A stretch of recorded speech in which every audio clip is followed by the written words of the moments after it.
você esteja bem mentalmente, com a sua saúde física, que você esteja experimentando boas energias, bons pensamentos.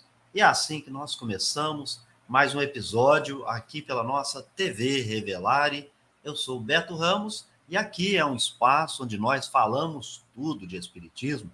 Então já vou te pedindo que, se for novo ou nova por aqui, apoie o nosso projeto pelo www.institutorevelare.org.br e faça uma assinatura solidária. A abinha /assinatura, escolha uma das formas. Caso você não queira, aqui abaixo, na descrição do vídeo, você vai encontrar o botãozinho Torne-se Membro. E aí você escolhe ali a melhor maneira de apoiar o nosso projeto. E nós te agradecemos por essa generosidade de compartilhar esse espaço e sua construção. Nós estamos também nas redes sociais, Facebook, não estamos mais no Instagram, e você encontra-nos através do @Revelare Instituto. E nós estamos aqui também no nosso e-mail. Se você tiver sugestões, críticas, perguntas, qualquer comentário que você queira fazer, e se você for um assinante comunidade, você pode também sugerir pautas aqui para nós. Nós teremos muita satisfação em estudá-la, desde que diante da doutrina espírita, sempre levando em consideração que aqui no canal partimos sempre de Allan Kardec, doutrina dos espíritos, espiritismo, assim como organizada por esse magnífico pedagogo, professor, que antes de tudo foi o educador Rivaio. O Fale Conosco, @institutorevelare.org.br, onde você conversa conosco aí da melhor maneira possível. Bem, pessoal, nós estamos aqui, como você percebe, gravando esse vídeo, começando mais um episódio do estudo do livro Pensamento e Vida, à luz do Espiritismo. E nós vamos, então, examinar o seu primeiro capítulo. Nós fizemos o lançamento do projeto, examinamos o prefácio e agora estamos nesse primeiro capítulo, que traz o título Espelho da Vida. E eu, então, compartilho com vocês o conteúdo deste capítulo. Capítulo 1, Espelho da Vida. A mente é o espelho da vida em toda parte. Ergue-se na terra para Deus, sob a égide do Cristo. A afeição do diamante bruto que, arrancado ao ventre obscuro do solo, avança com a orientação do lapidário para a magnificência da luz. Nos seres primitivos, aparece sob a ganga do instinto. Nas almas humanas, surge entre as ilusões que salteiam a inteligência e se revela nos espíritos aperfeiçoados por brilhante e precioso a retratar a glória divina. Estudando-a de nossa posição espiritual, confinados que nos achamos entre a animalidade e a angelitude, somos impelidos a interpretá-la como sendo o campo de nossa consciência desperta, na faixa evolutiva em que o conhecimento adquirido nos permite operar.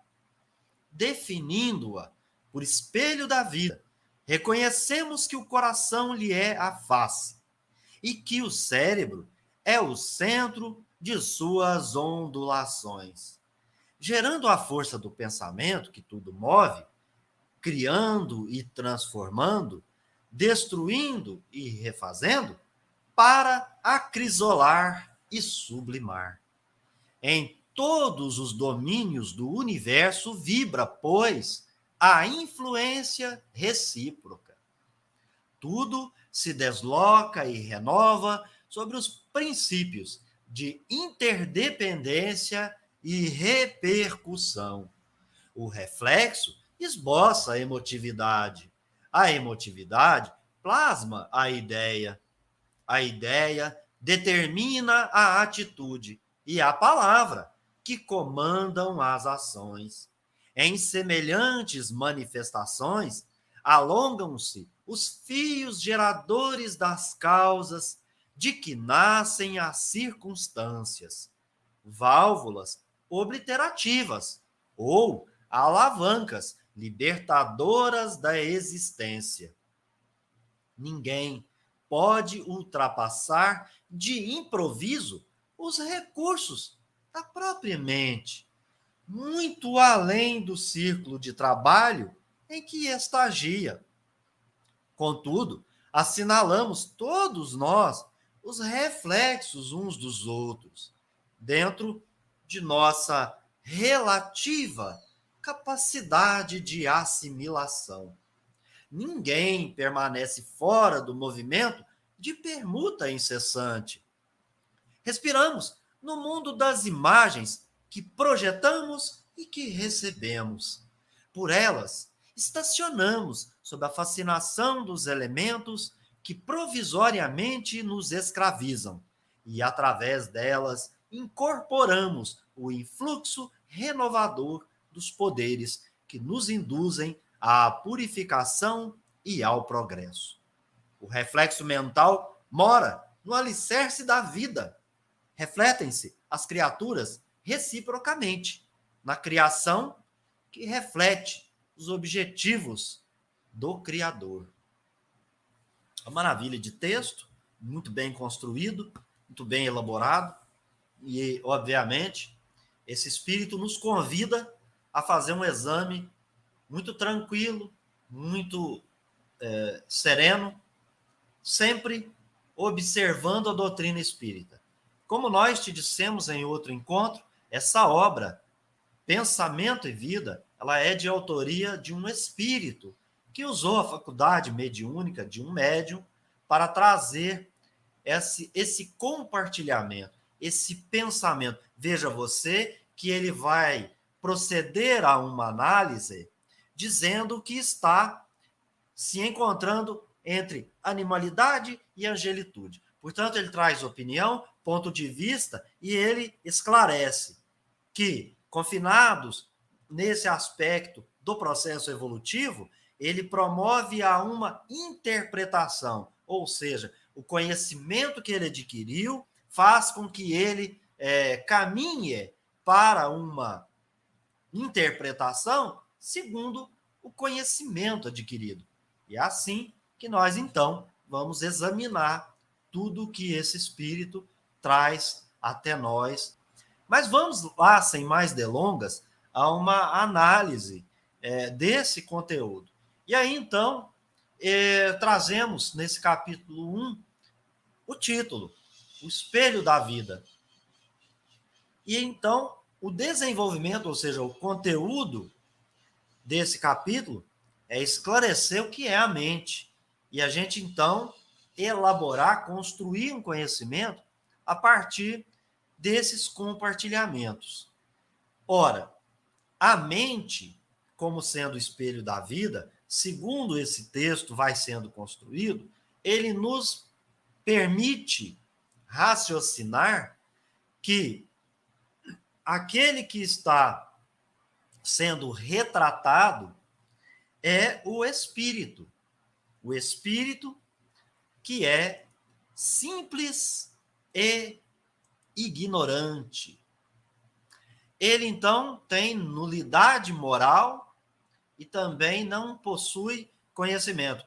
Ele está falando do espírito que erguirá-se na terra como isso. Então, o espírito reencarna na terra, esse espírito simples e ignorante, para poder aprender. Então, ele vai fazer aí a metáfora, né, com o diamante, tratando, então, de uma mente que evolui na terra, ou seja, o espírito simples e ignorante que reencarna na Terra sucessivas vezes, a partir da sua primeira encarnação humana.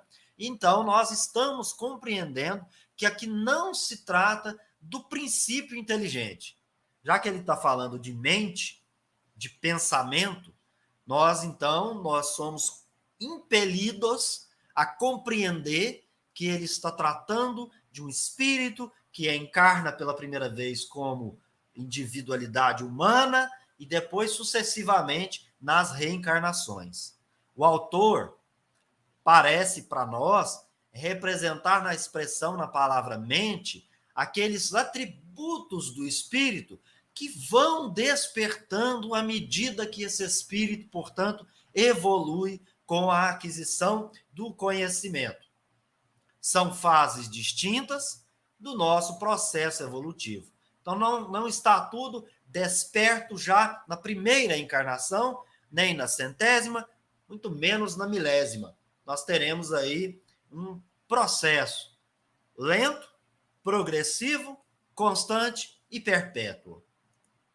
Nós vamos encontrar, então, a ideia de que ele estará tratando daquelas faculdades humanas a partir aqui do número 2. Por quê? Porque a mente, então, portanto, ergue-se na Terra. Ela tem um modelo, a gente vai falar disso. Mas ela ergue-se na Terra sob a ganga do instinto, que é próprio da fase subhumana, onde o indivíduo só tem vida animal. Mas quando a gente vai falar em pensamento, nós estamos aqui idealizando que se trata de pensamento elaborado dentro do universo de conhecimento adquirido do espírito, conforme está aqui no texto. Então, a gente está imaginando que nós estamos diante das faculdades da consciência, da vontade, da razão e da sensibilidade. Tem instinto? Tem, mas não aquele instinto próprio da fase subhumana da vida animal. O instinto que vai acompanhar o espírito humano como um indivíduo. Então, ele possui consciência, vontade, razão e sensibilidade que, como dito, despertam-se num longo processo. Não é na primeira reencarnação, não é na segunda reencarnação, nem na centésima, nem na milésima. Talvez lá na milésima, como vai dizer o Kardec. Então, aqui tem uma figura. Ele colocou para a gente que o processo é esse espírito, né, essa mente, ou seja, o espírito, se erguendo ou reencarnando aqui na Terra, ergue-se na Terra, encarnação.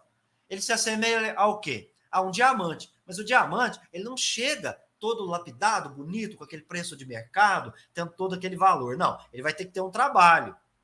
Ele vai usar a ideia de a figura do Cristo como o lapidário do diamante. A gente vai entender um pouquinho isso, porque o próprio Emmanuel vai dizer nessa obra que o trabalho é autônomo. Então, a forma de mirar-se no exemplo vai ser de acordo com o Espiritismo. A gente fala disso daqui a pouco. Mas então, o que ele está dizendo aqui ao nosso sentir? Que é o processo que nós vamos passar pelas sucessivas reencarnações aqui na Terra, no processo evolutivo. A gente encarna, ou seja, ergue-se na Terra, né? Aí a expressãozinha tá da Terra, mas é na Terra conforme o texto. Vamos ler para ver se o texto está errado ou está certo, melhor dizendo, né? Se o meu slide estava errado, mas é aqui, ó. Ergue-se na Terra para Deus. Então tá aí, a gente já consertou, né? Vamos salvar aqui. Então ergue-se na Terra. Então é reencarnação. A mente ergue-se na Terra. O educandário é a reencarnação.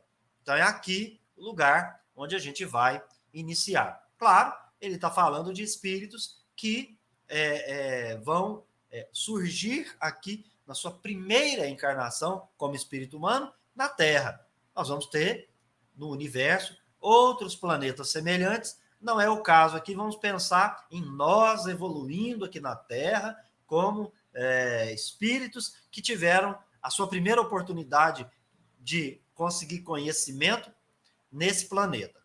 É um trabalho autônomo. Esse trabalho autônomo é de quem? Da consciência desperta. Então, olha aí a imagem que você vai ver a dificuldade para se buscar o diamante, né? Nós temos aí a crosta terrestre, o manto que cobre o magma, e entre a crosta e esse manto que cobre o magma, nós vamos ter a localidade ali onde os diamantes, então, vão sendo formados, né? Ora, então vamos pensar, o que ele está querendo dizer com isso? Ele quer dizer da nossa dificuldade. Então esse diamante vai surgir, mas ele vai chegar aqui bruto. Ele vai precisar ser lapidado. Então, como é que fica esse processo? Estamos entendendo que é essa a metáfora, né? Digamos assim, do nosso querido Emmanuel. Então, ele vai trazer no texto as etapas para a gente do processo de evolução que despontam as faculdades da alma. Não está escrito no texto. Somos nós interpretando aqui, dentro desse texto, para a gente lembrar, né, que nós vamos ter seres primitivos, as inteligências subhumanas. Ali, o ser primitivo, então, ele tem uma consciência desperta. Sim, mas a vida dele é toda animal. E os seus atos? Seus atos são passivos, são atos fisiológicos, são os atos sensoriais. Quem que está comandando? O instinto. Então, ele está dizendo que a mente surge sob a ganga do instinto. Os atos nossos, quando a gente encarna pela primeira vez, são dessa maneira.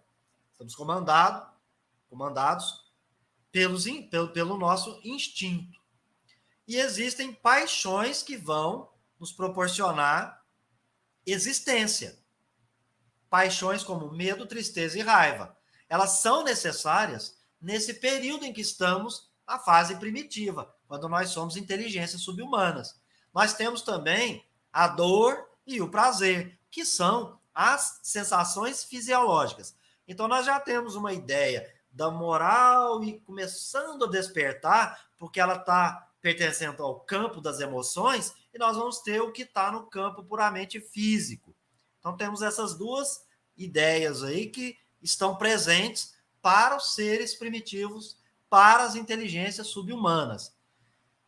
Eu penso, dialogando com o texto, que o Emmanuel, ele dá uma pista do que ele está falando. Ele está dizendo assim, estacionados, né?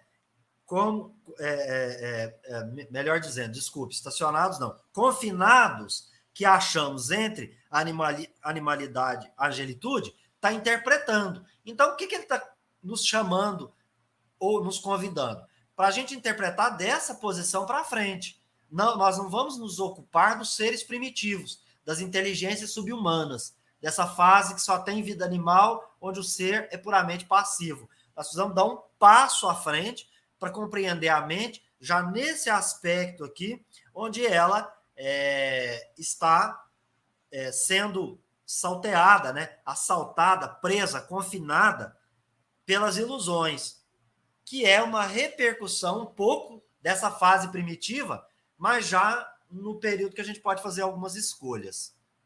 Se a gente está compreendendo isso, vamos para a alma humana, porque aqui ele mostra para a gente da mente evoluindo nessas etapas, né? Primeiro no instinto, depois ele vai falar na alma humana. Na alma humana, nós temos o quê?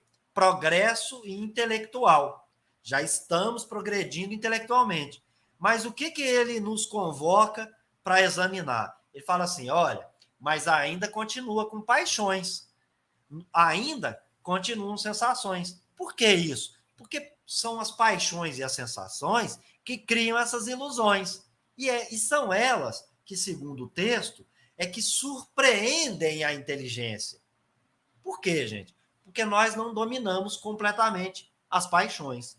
A gente vai estudar isso no Livro dos Espíritos, exatamente dessa maneira. E os espíritos superiores vão nos ensinar que as paixões são necessárias para a nossa evolução, porque senão a gente não sabe proceder a escolhas e nem conter algumas que são ruins para nós, porque isso, como dito, pertence àquela autonomia do espírito, lembra?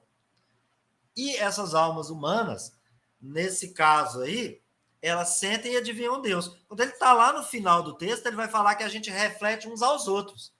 Por quê?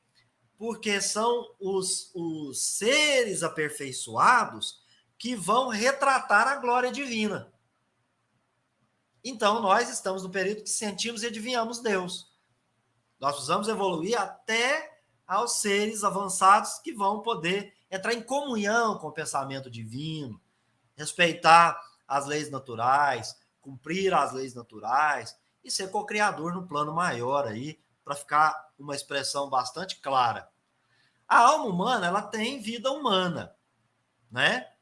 E próprio da persona, da personalidade.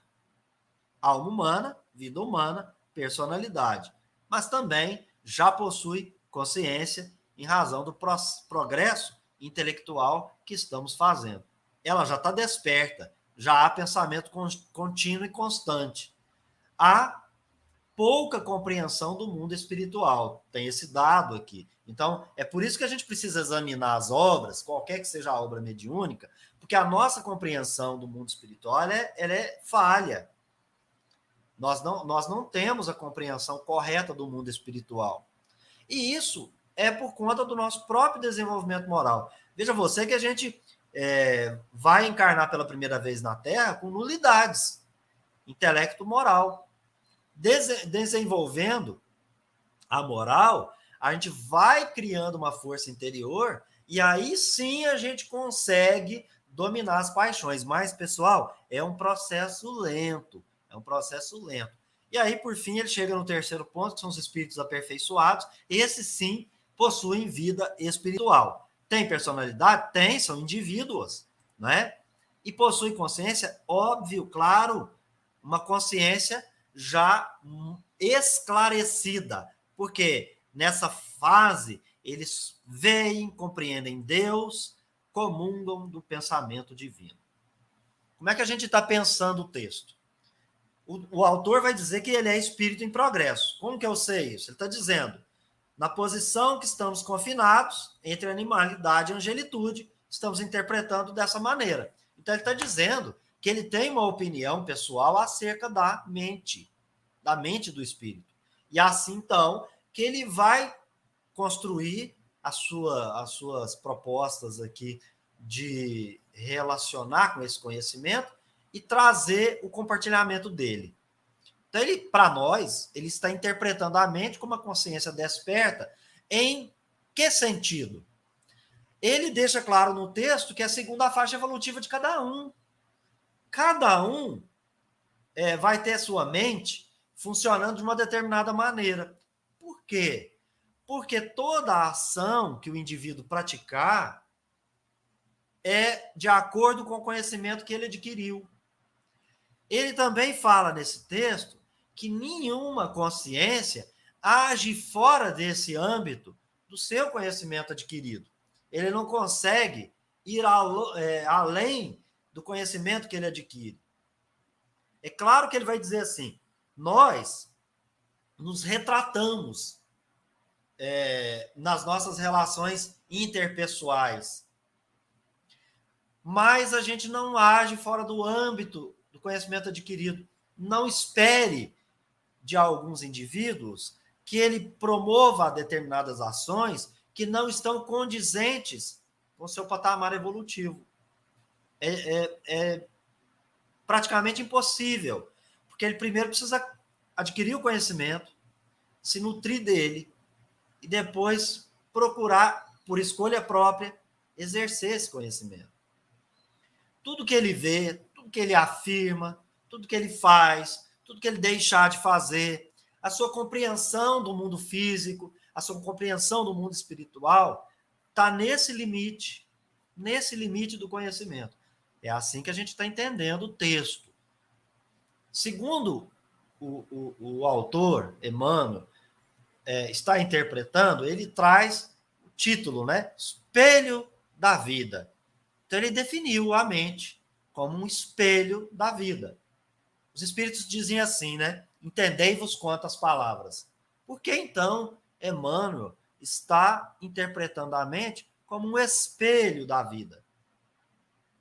Ele disse agora há pouco que essa mente se revela conforme o conhecimento adquirido.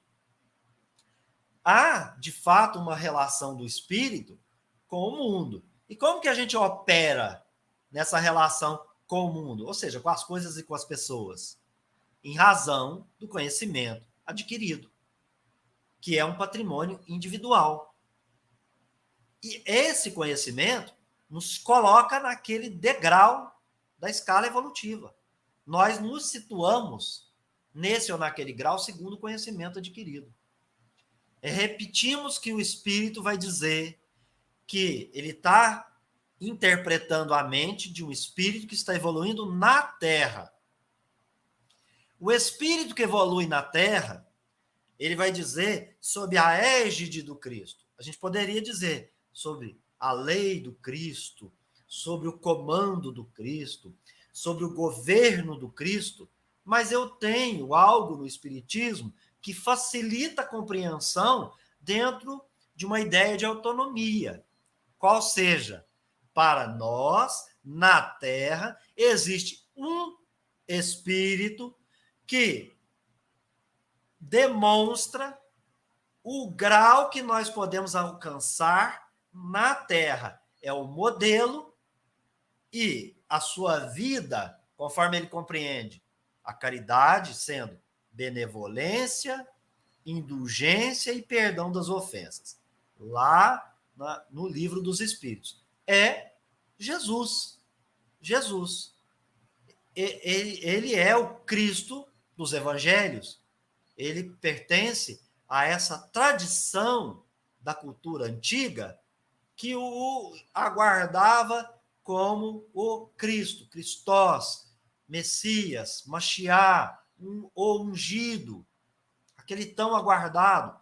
E ele, então, encarnou, porque o Espírito puro não reencarna, ele não precisa disso. Reencarnação é no sentido daquele que evolui e precisa da reencarnação para se depurar, o diamante bruto, tá? O Cristo não, Jesus não. Ele encarnou e, portanto, ele é o modelo, ele é o guia, ele é o tipo, o arquétipo humano encarnado e, claro, ele, espírito, né, que nós podemos atingir.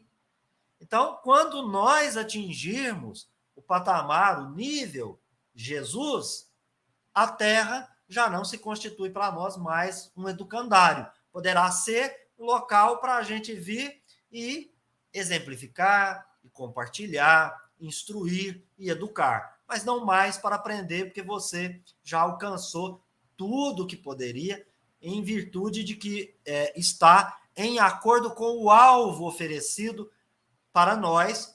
Essa é a resposta dos Espíritos, questão 625. Né? Vede Jesus, olhe para Jesus. Jesus, então, é o alvo de perfeição possível, é o nosso modelo. Se fica claro isso, eu estou interpretando que o Emmanuel está interpretando dessa forma, porque ele disse certa vez para o próprio Chico que se ele saísse fora da compreensão e da organização de Kardec quanto à doutrina espírita, poderia esquecê-lo, né? Se ele se afastasse do ensino de Jesus, poderia esquecê-lo.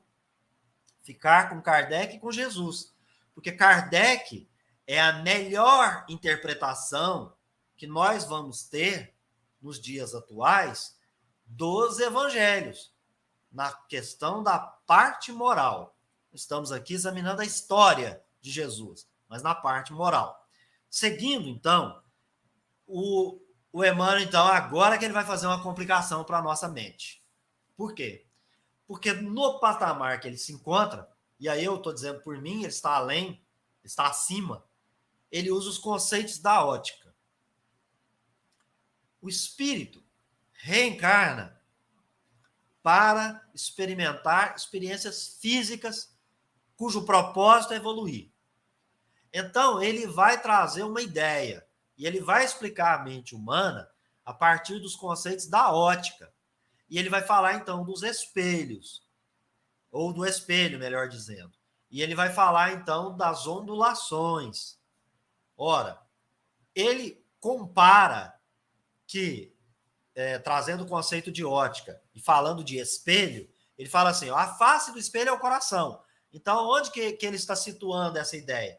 Na parte dos sentimentos que nós, os espíritos, possuímos. Nós temos sensações, percepções e sofrimentos com vistas à vida espiritual. Não são as mesmas conforme regidas pelas leis da matéria, mas há percepções, sensações e sofrimento. Portanto, coração, sentimento. e ele fala que o centro das ondulações é o cérebro. Ele está falando do ser humano encarnado, porque espírito não tem cérebro. Então ele está falando de um espírito que enverga um instrumento, um corpo físico. Tá certo? Então tem um processo aí que vai promover as nossas ações, o fazer, o deixar de fazer. Então ele diz que a mente é o espelho constituído por cérebro e coração, e que esse conjunto gera a força do pensamento. Então, o pensar não é algo que acontece sem motivação. Ainda que o pensamento seja contínuo, ele está continuamente sendo estimulado. E faz todo sentido, porque se o pensamento não fosse estimulado, nós não adquiriríamos conhecimento. Porque está tudo no mesmo conjunto de faculdades. Nós temos a inteligência. Então, precisa estimular a inteligência. E é preciso pensar. E você estimula o pensamento pela relação que você mantém com o meio, seja no mundo espiritual, seja no mundo físico. Então, nós somos estimulados. E isso, então, tem a questão da interdependência e da repercussão. É todo um processo. Eu não acho que é possível dissociar nenhum aspecto. Então, eu vou tendo a compreender por que essa metáfora de sentimento e de razão. O cérebro aqui não está se referindo a órgão físico, mas à razão. E aí, então, eu posso potencializar a ideia para o espírito. Sentimento e razão, raciocínio. Tá certo? E isso gera a força do pensamento. O espírito pensa. O encarnado pensa também, né? Mas então, estou entendendo que ele usou a ideia do cérebro para fazer a metáfora, falando de um corpo físico, mas também para mostrar para a gente a questão da razão, da racionalidade. Aqui no texto, ele vai dizer que a força do pensamento imprime o movimento, coloca as coisas em movimento, e está de acordo com o espiritismo? Ao meu sentir, está, porque para os espíritos o pensamento é tudo. Então, o que vai imprimir movimento para as coisas é o nosso pensamento. O nosso pensamento. Então, a gente vai vibrar, porque a gente tem o pensamento, nós temos a vontade, nós temos a inteligência, nós temos o conhecimento. Então, a força do pensamento vai imprimir movimento. Vai criar, transformar, destruir e refazer. O processo é para qual finalidade? A evolução, não é? Tudo isso que está acontecendo, você vai acrisolar, né? vai obter como patrimônio imortal e vai sublimar. Então entra na questão do lapidário. Por isso que eu digo, ele não falou do Cristo como lapidário, ele está falando do ser que é autônomo, porque o processo é todo íntimo. Então eu conheço, eu me livro de conhecimento, eu adquiro mais conhecimento. Quando eu falo me livro de conhecimento, da parte do conhecimento que não estava bem depurado. Então, na verdade, é um transformar esse conhecimento, né? Você se livra das ideias equivocadas e as substitui por ideias mais justas, mais corretas, segundo o conhecimento que se vai adquirindo, segundo o patamar evolutivo. Por que espelho? Então, eu estou pensando com o texto que há em tudo uma recíproca influência, sendo que o ser individual faz parte de um coletivo que é a humanidade. E então nós vamos entender por que ele está dizendo que há, nesse conjunto, interdependência e repercussão. É porque nós somos influenciados ao mesmo tempo que influenciamos as pessoas. Você vai numa escola e é influenciado por uma ideia para uma determinada situação ou para outra, na sua família da mesma forma, com seus amigos e conhecidos, nas relações sociais, nas relações profissionais, nas relações amorosas. Toda relação influenciamos, somos influenciados. Aí nós vamos pensar como é que esse processo evolui aqui para a gente poder compreender e por que então ele usou a metáfora. Ele está pensando em vibração e ondulação, que fazem parte dos conceitos da ótica. Se ele usou a ótica, não tem como eu sair disso. Eu preciso pensar a ideia, a metáfora, do jeito que ele está propondo. Se eu não procurar entender o que ele quis dizer, eu também não consigo fazer uma interpretação racional à luz da doutrina espírita. Então, o que ele vai dizer aqui com os conceitos da ótica? Olha, quando for estudar o capítulo 1, vai lá e dá uma estudadinha em conceitos de ótica para entender a minha ideia, porque eu estou confinado aqui entre animalidade e angelitude, estou evoluindo. Então, eu estou usando um conhecimento. Vai lá e adquire esse conhecimento e depois a gente volta para conversar. Foi o que eu fiz. As ondulações, então, são quaisquer perturbações que se propagam no meio. Você lembra que a gente falou que a força do pensamento ela imprime movimento? Que jeito que isso acontece? Então precisa ter uma racionalidade, precisa ter ciência. O Kardec falou que ele está junto com a ciência. A doutrina dos espíritos é ciência. As ondulações são quaisquer perturbações que se propagam no meio. Então, as ondulações, melhor dizendo, né? Oscilação não. As ondulações são quaisquer perturbações que se propagam no meio. O que é onda, gente? É uma energia.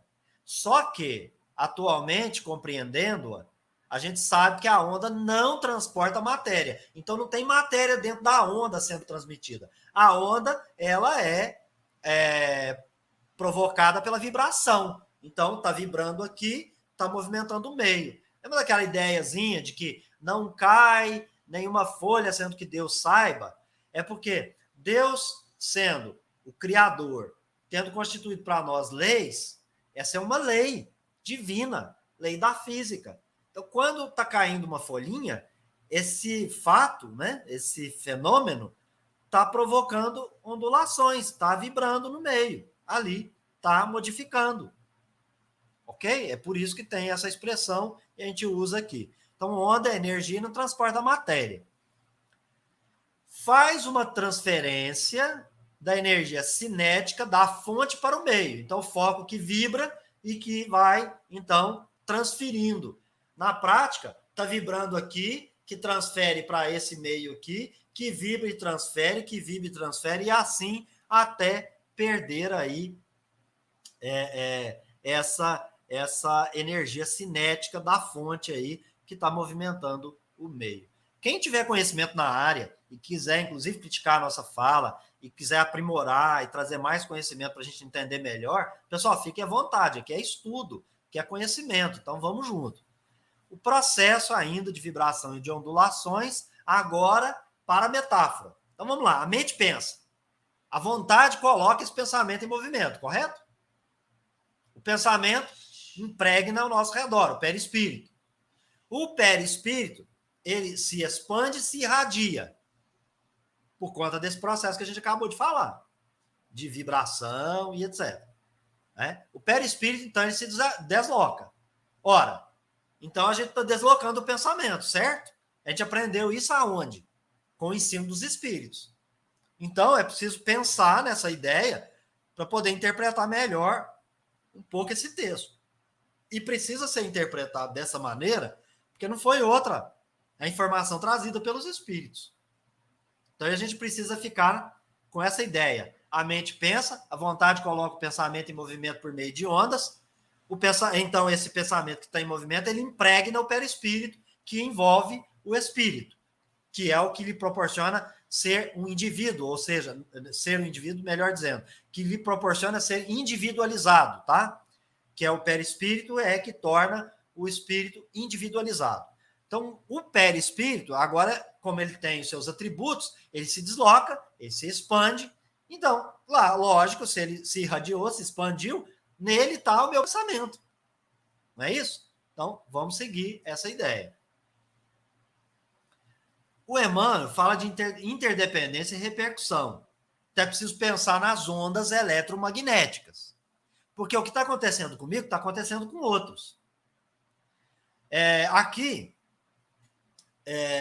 falando de ondas eletromagnéticas, a gente lembra que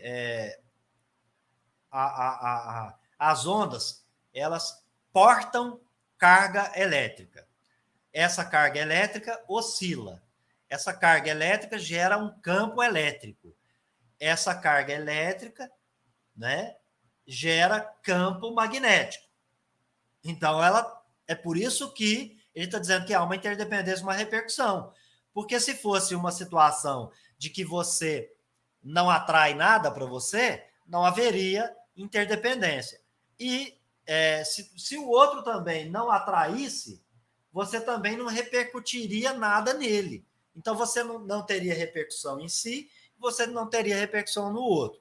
Faz sentido quando ele diz lá no final, a gente se reflete mutuamente, porque há essa influência recíproca, essa interdependência, essa repercussão. E o processo científico, né, tá aqui, né, é das ondas. Então, se a gente pensou, provocou a onda, né, a vontade coloca esse pensamento, então, em movimento, ele impregna no nosso perispírito e, portanto, nós vamos vibrar continuamente. A gente está pensando nessa ideia que está acontecendo ao nosso redor. Ou seja, carga elétrica oscilando, gerando campo elétrico, magnético, que vai oscilar também, que provoca essa onda e repercute a onda, e é por isso que, então, digamos assim, né, como se fosse o som, alguém está lá ouvindo, né? Então, o pensamento, que é atributo do espírito, e o outro também tem, então ele está reconhecendo lá. A gente vai chegar nesse processo aí. Lembrando, pessoal, só para ficar bem claro, que aqui nós não podemos explicar, por exemplo, a ideia do passe como os fluidistas querem. Por quê? Porque não há oscilação de átomos, tá? A oscilação de um provoca a oscilação de outros, que são portadores de carga elétrica. E é por isso, então, que repercute a distância. Então, é um movimento em cadeia, assim que está acontecendo. Por isso que tem pensamento de pessoas que estão influenciando o pensamento de outras. Mas por que isso acontece? Vamos chegar lá. Como dito, não há oscilação de átomos, mas uma característica do espaço. Então, faz parte da lei da física. O nosso espaço ao redor da carga tem essa característica, e é por isso, então, que oscila, né, a partir da vibração e repercute. E a onda, portanto, então, se propaga no espaço. Como dito, quem entender melhor e quiser dar uma explicação aqui, por favor, venha nos ajudar nesse sentido. E aí temos as ondas refletidas, né? A reflexão ocorre quando uma onda atinge uma região que separa dois meios e retorna. Agora ele está entrando na ideia do reflexo, do espelho e do meio. Por quê? Porque o nosso pensamento ele está idealizando como se fosse a imagem do corpo na frente de um espelho. Então, quanto mais perto e quanto mais longe, nós vamos ser retratados pelo nosso reflexo no espelho. Mas por quê? Porque ele encontrou ali uma superfície e essa superfície, então, refletiu no meio que eu estou. E é por isso que eu enxergo. E é por isso que eu preciso de luz, eu preciso de toda uma estratégia ao redor. Vamos ver isso, né? Então, o pensamento foi, encontrou ali, né, a superfície, refletiu nela porque ele voltou para o meio. É por isso que nós nos influenciamos reciprocamente. O pensamento do outro também vem a mim, encontra um obstáculo e retorna para o meio. O meu vai para o outro, encontra ele como obstáculo, volta para o meio. Mas esse processo tem um nuancezinho aí que é preciso mencionar. A frequência da onda depende da fonte. A fonte tem conhecimento adquirido. Quanto maior for o conhecimento, maior a frequência dessa onda mental. Que aí a gente tem mais conhecimento, sabe manejar melhor esse processo, usá-lo a favor. E a velocidade, então, depende do meio onde ela é refletida. Então, a frequência depende da fonte, mas a velocidade depende do meio. Então, aqui faz todo sentido quando eu tenho muita gente repercutindo o mesmo pensamento. Pensa no grupo de WhatsApp. Aí um passa para o outro, um passa para o outro, um passa para o outro. É isso que está fazendo. A velocidade depende do meio. Então, por exemplo, quando eu vejo que um pensamento ele não é bom, eu simplesmente deleto do meu WhatsApp, eu não propago para mais ninguém. Ele encontrou um meio que reduz essa velocidade de propagação daquela informação. Deu para entender? O comprimento da onda. Então, nós temos frequência, que é de acordo com a fonte, nós temos a velocidade e nós temos o comprimento. O comprimento da onda incidente, ele é igual da refletida. Então, chegou até você e de você retorna para mim. Esse é o comprimento, para dar uma ideia da influência recíproca. E ele, por exemplo, faz uma observação, aliás, né, nós aqui estamos fazendo uma observação dentro da ideia, porque a luz do Sol, ela, por exemplo, não tem direção específica de polarização. Ah, então é aí que está o X da questão? Sim, você está influenciando em pessoas, em indivíduos, que às vezes você nem tem uma relação constante. Porque aqui que é importante dizer, pense na luz do Sol, ela não tem uma direção específica. Para onde que seu pensamento foi? Seu pensamento foi para o éter. Onde que ele vai encontrar um obstáculo? Onde que ele vai se refletir? Não sabemos. Ou, às vezes, a gente sabe. Você, de repente, quer propagar uma ideia no meio e você usa determinadas estratégias. Mas, enquanto onda mental, ela simplesmente foi após você ter pensado. Ok? E cada onda pode vibrar numa direção diferente. Vamos agora trazer alguns conceitos da ótica para a gente depois aplicar na ideia do texto aqui. O que é reflexão? Né? Ele falou de espelho, né? Ele falou da espelho, que tem a face, né? E do cérebro, que é a razão. Né? Então, que no caso aqui, nós vamos ter esses conceitos aqui para a gente trabalhar. Então, tem a reflexão. Quando parte da energia da radiação retorna e propaga no mesmo meio que estava. Então, quando eu estou na frente do espelho, minha imagem foi irradiada para o espelho e eu só estou vendo porque ela voltou para o mesmo meio, que ela se propagou, porque se isso não acontecesse, eu não veria nada. Ok? O espelho é uma superfície com um alto grau de refletividade. O objeto é lá o ponto de encontro do raio que foi incidente na superfície. Então, é claro, gente, que a minha imagem é uma infinidade de raios que está sendo irradiados de mim para se apresentar como imagem no espelho. Então, cada uma vai para um ponto específico. E lá é o ponto de encontro, é o objeto. E a imagem? A imagem é o ponto de encontro onde todos os raios ali se uniram, eles emanaram daquela superfície. Então, foram vários raios que eu emiti, eles chegaram ali no espelho e se tornaram imagem, porque voltou do espelho para o meio. Então, eu tenho a reflexão, que é o indivíduo pensante, o outro indivíduo pensante, assim como eu. Eu tenho o espelho, que é esse obstáculo, essa superfície que reflete, e aí vai ter graus de refletividade, por isso que nós somos indivíduos, somos diferentes, e aí tem a questão do conhecimento adquirido. O objeto é o ponto de encontro, a direção onde o raio incidiu, e aí naquela superfície. E a imagem, o que volta para o meio, tá certo? Porque todos esses raios chegaram lá. Então, se você imaginar, o pensamento é isso. Você mandou muito pensamento constantemente, vários, né? Muitos pensamentos sobre várias coisas. Então, ele vai chegar e vai refletir para nós, só que ele vai estar impregnado tanto do meio em que ele reflete, esse nosso pensamento, quanto da influência do outro, que o recebeu, processou e devolveu. Certo? Então, estamos aí no conceito da ótica. Mente e espelho. Né? Alto grau de refletividade. Lembra disso? Né? O que a mente reflete? No espelho, a imagem é formada por prolongamentos de raios refletidos. O que é reflexão? Tudo que vai e volta. E é por isso que formam imagens em espelhos. Ele tá usando essa metáfora. Ele está dizendo, nossos pensamentos estão impregnados de fato dessas imagens, que só são vistas como espírito ou só são percebidas no plano espiritual. Não é que a gente vê o pensamento do outro, nossa, não, a gente vai vendo a construção que está ali sendo refletido. O nosso pensamento, ele se reflete aqui ao nosso redor, até por isso que o outro sabe o que a gente está pensando quando é um espírito num patamar acima da gente. Então, vai pensando nessa ideia, por isso que ele está fazendo essas comparações aí. Lembra do capítulo 6, Evangelho segundo o Espiritismo, Cristo Consolador? Ele falou assim, amai-vos, mas instruí-vos, que esse é o segundo ensinamento. O que isso tem a ver com mente e espelho?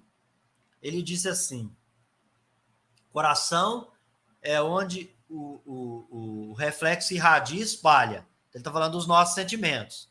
Os indivíduos, então, interpretando o autor, eles interagem, eles pertencem ao mesmo meio, e nesse meio estão irradiadas várias imagens espalhadas, imagens mentais, nosso pensamento. Nós impregnamos ao nosso redor do nosso pensamento. Como esse processo aconteceu? Pelas ondas eletromagnéticas, pela expansão e radiação do nosso perispírito. Os indivíduos, então, interagindo, eles interagem positivamente ou negativamente. Essa interação mental provoca emoções. Essas emoções, elas formar no quê? Elas causam, são causas. As emoções vão ser causa das ideias. O processo, gente, é ultra, mega, hiper, qualquer nome que você quiser dizer, na velocidade. Essa influência, ela está acontecendo na sua existência todo o tempo. E as emoções, elas, então, nos causou ideia. Olha, o ambiente, se eu olhar para uma árvore, um animal, uma ave, uma pessoa, uma coisa, alguém que fez alguma coisa com você arrumou um emprego, um bom salário, teve uma promoção, você perdeu o emprego, está perdendo dinheiro, tá sem casa, enfim, tudo provoca emotividade, emoção. E isso gera ideia. É isso que ele quer dizer.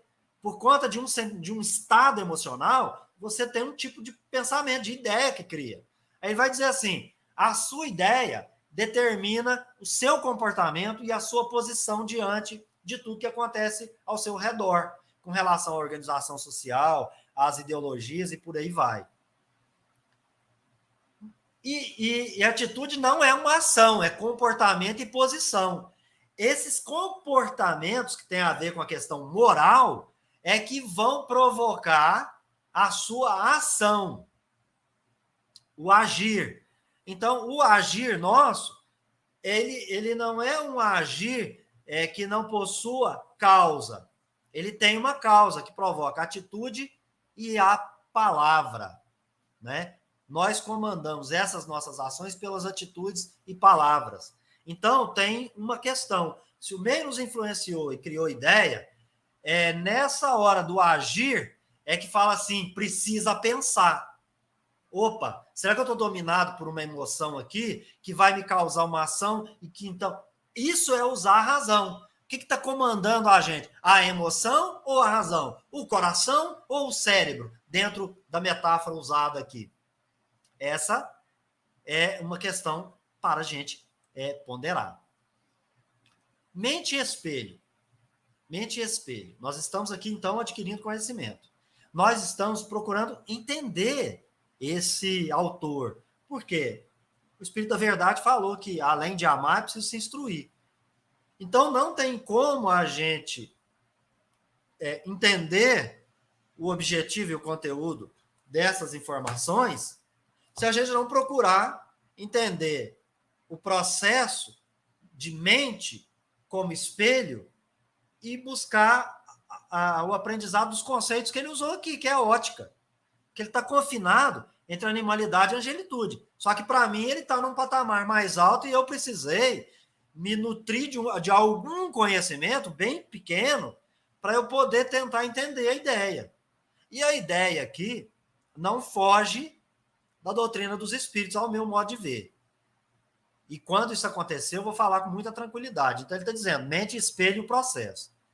Nós registramos reflexos recíprocos, emoções, ideias, atitudes, palavras, que vão acompanhar essas correntes de pensamentos que nós estamos impulsionando, colocando em movimento via vontade. Portanto, são elas que causam o quê? A circunstância. A gente vai falar que uma atitude, uma ação, alguma coisa impensada, algo que você fez, não te causou circunstâncias que você está experimentando ela, por quanto você fala, putz, cara, podia ter feito diferente, mas não fiz. E essa circunstância, ele está dizendo, pode ser coisa boa, pode ser coisa ruim. Ela constitui obstáculo ao progresso individual, ou seja, né, válvulas obliterativas ou alavancas, né? Alavanca no processo evolutivo.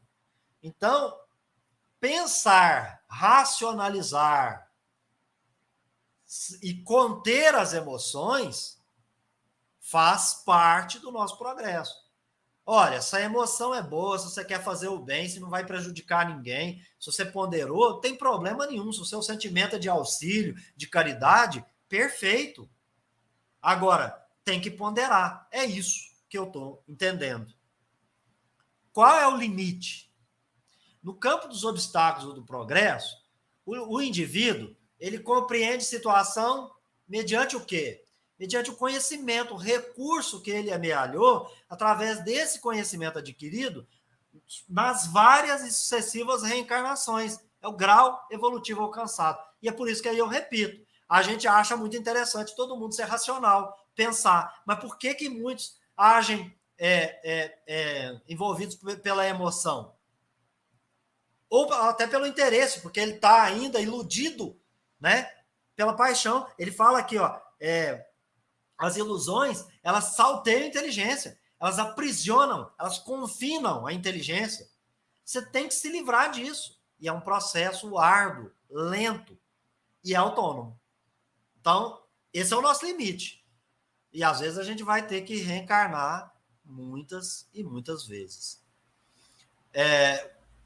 Há uma questão no Livro dos Espíritos, que é a questão 473, e que ali, para dar uma ideia, nós identificamos que o espírito identifica-se com um espírito encarnado, cujos defeitos e qualidades sejam os mesmos que os seus, a fim de trabalhar com ele. Isso tanto no plano da influência dos espíritos, como aqui entre os encarnados. Nós nos identificamos uns com os outros. Como?